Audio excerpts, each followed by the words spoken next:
سلام، وقتتون بخیر. آرامش هستم با یه نکته آموزشی دیگه خدمت شما عزیزان.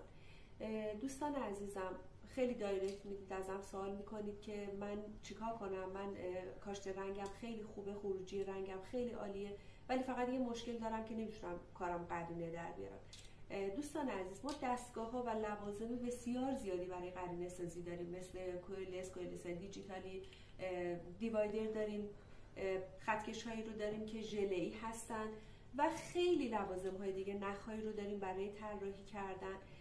ولی چیزی که هستش این که دوستان عزیزم، شما یک مشکل دارید. مشکلتون اینجا هستش که وقتی که دارید طراحی رو انجام میدید، به هیچ عنوان صندلی مشتریتون حالت خوابیده نباشه. صندلی با حالت نشسته باشه که بتونید قرینه سازی خوب داشته باشید.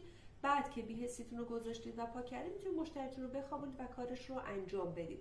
پس بنابراین فقط من یک توصیه بهتون میکنم به عنوان کسی که چندین ساله دارم این کار رو انجام میدم، این که شما حتما باید یک متد رو یاد بگیرید برای آموزشتون.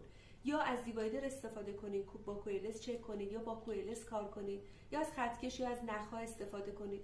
یک متد، همیشه چند تا متد رو خیلی با هم قاطی نکنید که بعد هم نتونید که یه طرح خوب رو داشته باشید و یه طراحی و قرینه سازی خوب رو داشته باشید. به خدای بزرگ میسپارمتون. خدا نگهدار.